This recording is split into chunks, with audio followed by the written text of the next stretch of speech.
Sir మీ పేరండి? శ్యామ్ అండి. ఏం చేస్తుంటారండి? నేను బిజినెస్ చేస్తున్నాను. బిజినెస్ ఎట్లా ఉందండి మీ బిజినెస్? అయితే ఇప్పుడులాగా ఉంది, మామూలు నార్మల్గానే ఉంటుంది. సార్ ఇప్పుడు 6 మంత్స్ అయింది సార్ కూటమి గవర్నమెంట్ ఫామ్ అయ్యి, చంద్రబాబు నాయుడు గారు ముఖ్యమంత్రి అయ్యి. ఎలా ఉంది సార్ ఈ 6 నెలల్లో ఆయన తీసుకున్న నిర్ణయాలు కావచ్చు, ఆయన పరిపాలన విధానం కావచ్చు, ఏమనిపిస్తుంది మీకు చూస్తుంటే? పరిపాలనా విధానం అంటే 5 సంవత్సరాల మీద బెటర్మెంట్ ఉంటుంది కంపల్సరీ. ఎందుకంటే అన్నిటి మీద సమీక్ష జరుగుతుంది, అన్నిటి మీద చర్చలు జరుగుతున్నాయి. ఆయన చేయడానికైనా ఇంకే ముఖ్యమంత్రి వచ్చానైనా చేయడానికి ఏమి లేదు. ఎందుకంటే లోటు బడ్జెట్లో ఉంది. గత 5 సంవత్సరాల్లో గవర్నమెంట్ ఏ అభివృద్ధి అనేది లేదు, సంక్షేమ పథకాలు తప్ప అభివృద్ధి అనేది లేదు. అసలు అప్పులు తెచ్చి సంక్షేమ పథకాలు చేసిందే తప్ప మామూలు మధ్యతరగతి వాడికి ఎవరికి కూడా ఏమి ఇదవల. సంక్షేమ పథకాలు అందిన వాళ్ళకి అందినవి కాదనట్లా. కాకపోతే దానివల్ల అభివృద్ధి లేనప్పుడు ఇప్పుడు ఫ్రీగా ఇస్తే సుఖమే ఉంది, మనం ఎలా సంపాదించుకోవాలనేది మన మార్గం చూపించాలి. అది లేదు. ఈయన అన్నిటి మీద సమీక్ష చేస్తున్నాడు, జరుగుతుంది అభివృద్ధి నిదానంగా. ఒకసారి అవ్వాలంటే ఎవరు ఇది అవ్వదు కదా. పంట ఎక్కడ కూడా అభివృద్ధి లేదనేసి బాగా వినిపించదు. సంవత్సరాల్లో అయితే అభివృద్ధి అనేది లేదు. సంక్షేమ పథకాలు మాత్రం అందజేసాడు అంతవరకే. అంటే ముఖ్యమంత్రి కూడా గతంలో ఎక్కడ అందుబాటులో ఉండేవారు కాదు, బయటకు కనిపించేవారు కాదు, ఓన్లీ ప్రెస్ మీట్లు కూడా నిర్వహించలేదు అని చెప్తున్నారు. మరి ఇప్పుడు అనేది లేదు అసలు.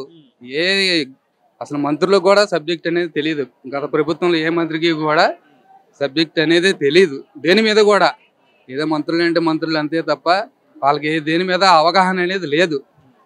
అది ఇప్పుడు చంద్రబాబు నాయుడు గారు బయటకు వచ్చి ప్రజా దర్బార్లు పెట్టడం కావచ్చు, అంటే ప్రతి శనివారం ప్రజా దర్బార్లు ఆయన పాల్గొనడం, లోకేష్ గారు ఇంటి దగ్గర పెట్టడం, అక్కడ టీడీపీ ఆఫీస్ లో కూడా మిగతా మంత్రులు కూడా డైలీ ఒకరు వచ్చేసి ప్రజా దర్బార్ పెట్టడం ఏమనిపిస్తుంది మీకు? అంటే అవైలబుల్ గా అందరికి ఉపయోగకరమైనదే కదా అది. ప్రజలందరికీ కూడా అన్నిటి మీద సమీక్షలు చేసి ఇచ్చేస్తే అందరికి మంచిదే కదా.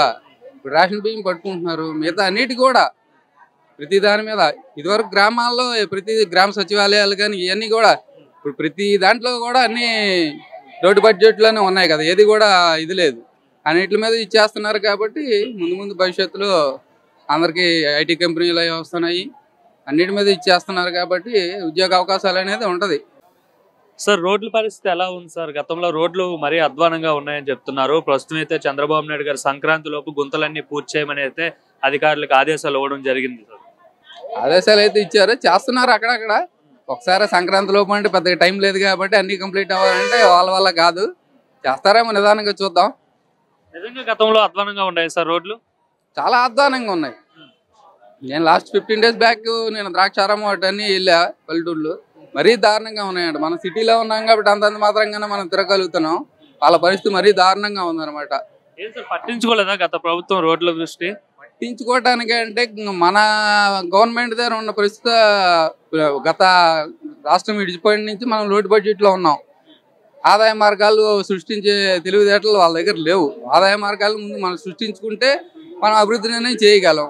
అప్పులు తెచ్చనే సంక్షేమ పథకాలు చూసుకున్నారు తప్ప ప్రజలకు ఇచ్చిన హామీలు నిలబెట్టుకోవాలనే తపంతోనే ఉన్నారు తప్ప అభివృద్ధి అనేది ముందుకు నడవల గత 5 సంవత్సరాలు. వెంటనే ఇలా రోడ్ల పైన చంద్రబాబు గారు దృష్టి పెట్టడం పట్ల మీకు ఏమనిపిస్తుందండి?